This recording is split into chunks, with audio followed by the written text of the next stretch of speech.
Good morning बेटा। तो आज हम क्लास 9 से स्टार्ट करते हैं। लेक्चर सेकंड है ये। इससे पहले मैंने एरिया ऑफ यानी कि सरफेस एरिया ऑफ क्यूबॉइड का प्रूफ करवाया था और lateral surface area of cuboid के बारे में भी हमने आपको बताया था। तो उसी से रिलेटेड ये कंप्लीट एक्सरसाइज है 13.1। तो आज इसकी कुछ प्रॉब्लम्स हैं, हम वो सॉल्व करते हैं। तो इसमें फर्स्ट क्वेश्चन है कि इसने कहा कि एक प्लास्टिक बॉक्स है हमारे पास जो कि 1.5 मीटर लॉन्ग लंबाई उसकी और 1.25 मीटर वाइड यानी कि ये उसकी चौड़ाई है और 65 सेंटीमीटर है बेटा, यहाँ पर 65 सेंटीमीटर डीप यानी कि वो गहरा है। इज टू बी मेड, ठीक है। और इट इज ओपन कि वो ओपन मतलब ऊपर से क्या है, खुला है। तो ignoring the thickness of the plastic sheet determine the area of sheet required for making box, यानी कि वो एरिया हमने निकालना है जिससे वो बॉक्स बनाया गया है। तो ध्यान दो, इसने ये कहा है कि जो हमारे पास क्यूबॉइड है ना, कि वो क्यूबॉइड क्या है, वो ऊपर से क्या है, ओपन है, यानी कि ऊपर से क्या है, खुला है। कुल मिला के मैं बात कहूँ, अगर मान लिया ये मेरे पास क्यूबॉइड है कंप्लीट, तो इसका जो ये हिस्सा है ऊपर वाला, ये क्या है, यहाँ से ओपन है। तो इसका मतलब मैंने ये एरिया निकालना है जो इस साइड है और नीचे वाला एरिया निकालना है। या इससे और अच्छा एग्जाम्पल मैं दूँ आपको, कुल मिला के ये क्यूबॉइड तो नहीं है, क्यूब की शेप का है, बट मान के चलें आप क्यूबॉइड है ये, क्योंकि आप मैथ के स्टूडेंट हैं, मान सकते हैं।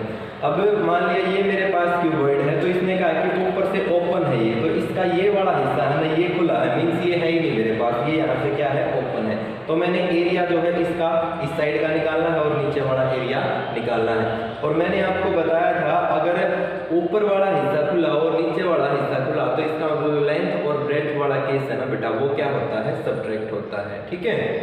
तो अब आपने करना क्या है, कुल मिला के मेरे पास क्या है, जो क्यूबॉइड है उसकी जो लेंथ है वो है 1.5 मीटर, जो उसकी ब्रेड्थ है वो है मेरे पास 1.25 मीटर, और h जिसको हम गहराई बोलते हैं वो है हमारे पास 65 सेंटीमीटर। अगर इसको भी हम मीटर में कन्वर्ट करेंगे तो ये हो जाएगा 0.65 मीटर, ठीक है।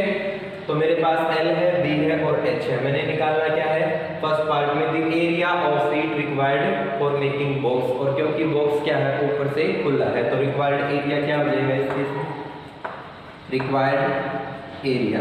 तो रिक्वायर्ड एरिया हो गया इस केस में मेरे पास क्या था, कंप्लीट का formula 2 × LB plus BH plus HL, ठीक है। और इसमें से एक ऊपर वाला पार्ट यानी कि जो ये ऊपर वाला पार्ट था ये है इसमें से, तो इसका मतलब क्या हो गया कि इसमें से LB जो है एक माइनस हो गया। तो LB 2 थे मेरे पास, तो कितना रह गया, ये तो LB रह गया, और ये रह गया 2 × में BH और प्लस में कितना रह गया, HL, ये रह गया, ठीक है। वैल्यू रख दें आप, L × B कितना है, LB है मेरे पास 1.5 × L और B है मेरे पास 1.25, ठीक है। एक तो ये टर्म प्लस 2 × में B है हमारे पास 1.25 और मल्टीप्लाई में H है 0.65, ठीक है। फिर प्लस HL, H है हमारे पास कितना 0.65 और मल्टीप्लाई में L है हमारे पास कितना 1.5, ठीक है। तो समझ में आया, ये फर्स्ट पार्ट का हमारे पास, जब आप इसकी कैलकुलेशन कर लेंगे ना तो हमारे पास क्या आ जाएगा, फर्स्ट पार्ट का आंसर आ जाएगा, ठीक है। सिंपल कैलकुलेशन है, कोई दिक्कत वाली बात नहीं है। आप पॉइंट हटा के करें या डायरेक्ट आप मल्टीप्लाई कर सकते हैं। पॉइंट जो है हमारा 3 डिजिट के बाद आ जाएगा, यहाँ पर हमारा पॉइंट 4 डिजिट के बाद, यहाँ पर भी 4 डिजिट के बाद, फिर उनको ऐड करने और उसे मल्टीप्लाई करते हैं, ठीक है। तो ये तो हो गया हमारे पास फर्स्ट पार्ट जो था उसका सोल्यूशन। अब उसने कहा है कि the cost of the sheet of it is the sheet measuring 1 metre square cost ₹20, यानी कि क्या है, कॉस्ट ऑफ 1 मीटर स्क्वायर, इस पे कितना है, ₹20, यानी कि 1 मीटर स्क्वायर पर जो खर्च है वो 20 रुपए का है। और कॉस्ट ऑफ इतने मीटर पर, ये जो भी मेरे पास आएगा सॉल्व होने के बाद हम इसको किससे मल्टीप्लाई कर देंगे, 20 से और मल्टीप्लाई कर देंगे। तो मीन्स अगर मैं सेकंड पार्ट का आंसर निकालना चाहता हूँ तो जो इसका जो भी सॉल्यूशन आएगा, सपोज करो इसको सोल्व करने के बाद मेरे पास ये कुछ भी मान लिया, सपोज करो कांस्टेंट मैंने के आ गया, तो इसको मैंने किससे मल्टीप्लाई कर देना है, 20 से मल्टीप्लाई कर देना है। बेटा हमारे पास क्या आ जाएगी, इसकी कॉस्ट आ जाएगी। ठीक है, तो ये था हमारे पास क्वेश्चन नंबर फर्स्ट और ये है इसका सॉल्यूशन। अगर आपको फॉर्मूले याद है और स्टेटमेंट अच्छे से समझ में आ जाती है तो क्वेश्चन बड़े ही इजी होते हैं, फिर डिफिकल्ट क्वेश्चन नहीं लगेंगे आपको। तो इसलिए मैं क्या करता हूँ, सबसे पहले जो भी फॉर्मूला यूज होता है ना उसका प्रूफ उसको अच्छे से बता देता हूँ ताकि आपको क्वेश्चन सोल्व करने में कोई दिक्कत ना हो। एक बात और मैं आपको बता दूँ, जब भी आप ये क्लास देखें अपने मोबाइल में तो अपनी जो टेक्स्ट बुक है वो अपने साथ रखें, क्योंकि देखो मैं हर एक क्वेश्चन की स्टेटमेंट बोर्ड के ऊपर नहीं लिख सकता, ठीक है ना। तो आपने क्या करना है, अपना जो मैथ है वो अपने साथ में रखें और जैसे ही मैं स्टेटमेंट बोलता हूँ तब अपने मैथ में ध्यान दें और सॉल्यूशन फिर आप यहाँ पर बोर्ड पे देख लें, ठीक है। तो देखिए क्वेश्चन नंबर सेकंड में इसने कहा है कि the length breadth and height of a room, कि length breadth height of a room, The length, breadth, height of a room are 5 metre और 4 मीटर और इसने कहा है 3 मीटर रिस्पेक्टिवली। कि एक रूम है हमारे पास, क्वेश्चन नंबर सेकंड की बात कर रहे हैं, जिसकी लेंथ हमारे पास कितनी है, 5 मीटर है, ब्रेथ हमारे पास कितनी है, जिसकी 4 मीटर है और हाइट जो है हमारे पास वो कितनी है, 3 मीटर है। तो इसने कहा find the cost of white washing the walls of the room, ठीक है, and selling the rate of ₹7.50 पर मीटर स्क्वायर, ठीक है ना। यानी कि रेट उसने दिया है कितना, रेट उसने दिया है रुपीज कितना, 7.50 मीटर स्क्वायर, यानी कि 1 मीटर स्क्वायर पर जो खर्च है ना, पर मीटर स्क्वायर पर खर्च है वो कितना है, 7.5 रुपये का है। तो हमने टोटल खर्च निकालना है कि उसको अगर हम वाइट वॉशिंग करें तो कितना खर्च आएगा, वो खर्च हमने क्या करना है, निकालना है।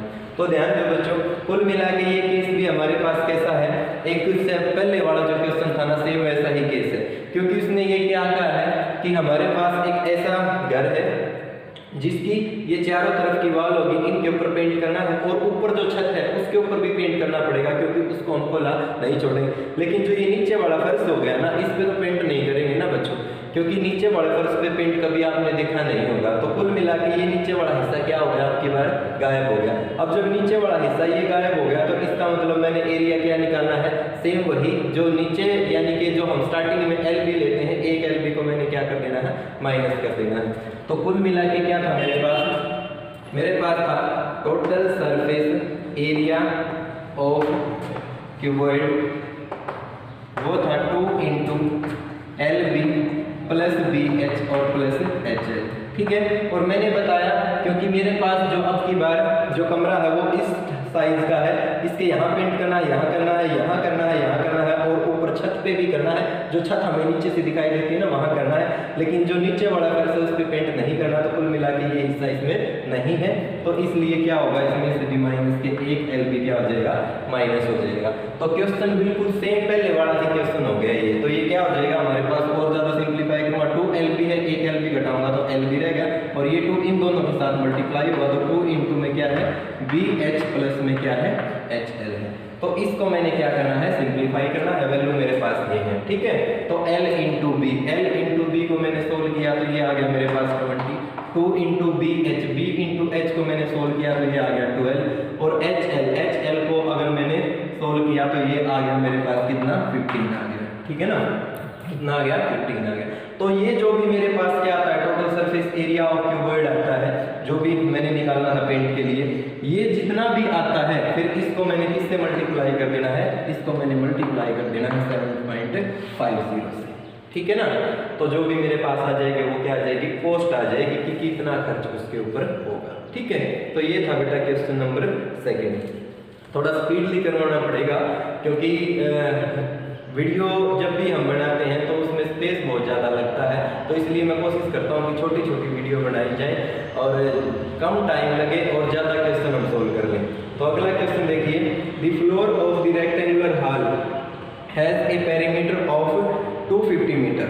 तो इसने ये कहा कि अब की बार एक रेक्टेंगुलर हॉल है हमारे पास, यानी कि एक रेक्टेंगल टाइप का क्या है, एक हॉल है और उसका जो पेरीमीटर है ना वो दे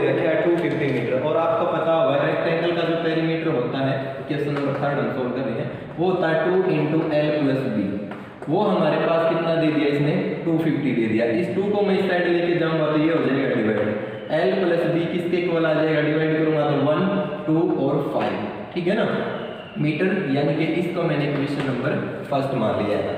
उसके बाद उसने दिया if the cost of painting the four walls at the rate of ₹10 पर मीटर स्क्वायर इज ₹15,000 तो find the height of the first. हमने क्या करना है, होल जो है उसकी हाइट निकालनी है। स्टेटमेंट को आप ध्यान से समझें। इसने ये कहा है कि जो अब की बार जो पेंट कर रखा है ना, जो कॉस्ट हमें दे रखी है, वो 4 हमारे पास क्या है, दीवार है ना, सिर्फ उनका दे रखा है, ठीक है। तो ध्यान दीजिए, अब की बार जो केस है मेरे पास वो क्या है कि इसके ऊपर वाली छत जो है ये भी नहीं है, ठीक है, और जो नीचे वाला जो इसका जो है फर्श है ये भी मेरे पास नहीं है। मेरे पास सिर्फ क्या है, ये 4 चीजें हैं, ये है, ये है और ये है और ये है, सिर्फ ये हमें दे रखा है। तो मीन्स ना तो मेरे पास एल बी वाला ऊपर वाला केस है, ना एल बी वाला नीचे वाला केस है, ठीक है ना, क्योंकि हमारे पास टोटल सरफेस एरिया क्या था, total surface area of cuboid, अगर आपको ध्यान हो तो क्या था वो था हमारे पास 2 into L B plus B H और प्लस में क्या था, एच एल था, ठीक है ना। अब इसमें से एक ऊपर वाला हिस्सा यानी कि जो ये वाला हिस्सा था, ये वाला हिस्सा ये नहीं है इसमें, और एक नीचे वाला हिस्सा ये भी नहीं है। तो इसका मतलब क्या हो गया, ये हमारे पास जो हो गया, ये रह गया हमारे पास क्या, एक खाली lateral surface area of cuboid रह गया, क्योंकि ना तो ऊपर वाला हिस्सा है ना नीचे वाला हिस्सा है। तो क्या रह गया, ये लेटरल सरफेस एरिया या कर्व्ड सरफेस एरिया जिसको हम बोलते थे, वो हमारे पास क्या हो गया, रह गया। तो इसके लिए हमें करना क्या होगा कि कर्व्ड सरफेस एरिया जो था हमारे पास एल बी, ऊपर से भी गायब नीचे से भी गायब, मीन्स 2 टाइम एल बी गायब, तो कितना रह गया, 2 time B H plus H L, ये हमारे पास रह गया, ठीक है ना। तो अब की बार कर्व्ड सरफेस एरिया यानी कि ये हमारे पास रह गया, ठीक है। और उसने अब की बार क्या दे रखी है, कॉस्ट दे रखी है। कॉस्ट कितनी दी उसने, 15,000, और खर्च दे रखा है उसने कितने पे, 10 मीटर स्क्वायर पे। तो कुल मिला के जब हम इस तरीके से एरिया निकालते हैं ना, जब टोटल कॉस्ट दे रखी है और पर मीटर स्क्वायर पे कॉस्ट हमें दे रखी है, तो जो भी एरिया होता है वो कैसे निकलता है, 2 into B H plus H L equal to 15,000, ये था जी। और जो कॉस्ट दे रखी है ना बच्चों, उससे आपने उसको क्या कर देना है, डिवाइड कर देना है। तो क्या निकल जाएगा हमारे पास, एरिया निकल जाएगा। एक जीरो से एक जीरो जो है माइनस होगी, और इसमें से कॉमन क्या है, कॉमन इसमें से h है, तो h हमने कॉमन ले लिया, तो b प्लस में कितना रह गया, h रह गया, कितना रह गया, b प्लस में कितना रह गया, h रह गया, ठीक है। यानी कि b plus h, sorry h को कॉमन ले लिया था, b प्लस कितना रह गया, l रह गया, और इज इक्वल टू कितना रह गया, ये हमारे पास 1500 रह गया। अब b प्लस l की वैल्यू क्वेश्चन नंबर फर्स्ट से रख दें आप, तो ये हो जाएगा हमारे पास 2h, और b प्लस l इसकी वैल्यू है मेरे पास कितनी, 125 इज इक्वल टू कितना आ गया, 1500, और ये आ जाएगा h इज इक्वल टू 1500, ये एज इट इज, और डिवाइड में कितना आ जाएगा, 2 मल्टीप्लाई में 125। आप इसको सोल्व कर लें तो मेरे पास क्या आ जाएगी, h की वैल्यू आ जाएगी, ठीक है। तो ये था बेटा क्वेश्चन नंबर 3, ठीक है। उसके बाद आपने क्या करना है, जो क्वेश्चन नंबर 4 है, क्वेश्चन नंबर 4 में क्या है, इसने the paint in a certain container is sufficient to paint in area equal to कितना दिया इसने, 9.375 मीटर स्क्वायर। इसने कहा कि हमारे पास एक कंटेनर है और उसमें जो पेंट हो सकता है वो इतने एरिया को कंप्लीट कर सकता है। इसने कहा कि how many bricks of dimension, ठीक है ना, यानी कि इस डायमेंशन की कुल मिला के इस तरीके की कितनी ब्रिक्स पे पेंट हो सकता है, इस तरीके की कितनी ब्रिक्स के ऊपर पेंट हो सकता है, कितनी ब्रिक्स के ऊपर पेंट हो सकता है, जिसमें इसने कहा कि 22.5 सेंटीमीटर है, 10 सेंटीमीटर है और 7.5 centimetre can be painted out of this container. आपने क्या करना है, जो ये ब्रिक्स है ना, इसका एक का एरिया निकाल लेना है, और जो ये एरिया दे रखा है इस एरिया को इस एक के एरिया से आप डिवाइड कर दें, तो टोटल नंबर ऑफ क्या आ जाएंगे हमारे पास, ब्रिक्स आ जाएंगे।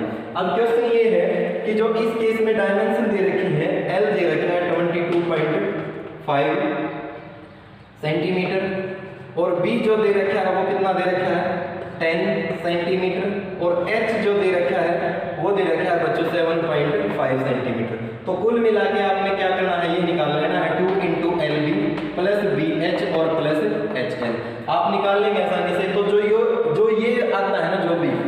इससे आपने इसको क्या कर देना है, डिवाइड कर देना। बट एक बात का ध्यान रखना, ये सारी की सारी साइड हमारे पास क्या है, सेंटीमीटर में। तो जब इन सारी की सारी साइड से आप एरिया निकालोगे वो सेंटीमीटर स्क्वायर में निकलेगा। तो जो सेंटीमीटर स्क्वायर में निकलेगा ना, बट ये मीटर स्क्वायर में है, तो जब आप इसको मीटर स्क्वायर में कन्वर्ट करेंगे ना, तो आपने क्या करना है, 100। अगर सेंटीमीटर मीटर को सेंटीमीटर में कन्वर्ट करते हैं तो 100 से डिवाइड करते हैं, बट यहाँ सेंटीमीटर स्क्वायर होगा तो इसलिए 2 टाइम 100 से डिवाइड करते हैं, ये क्या आ जाएगा, मीटर स्क्वायर में आ जाएगा।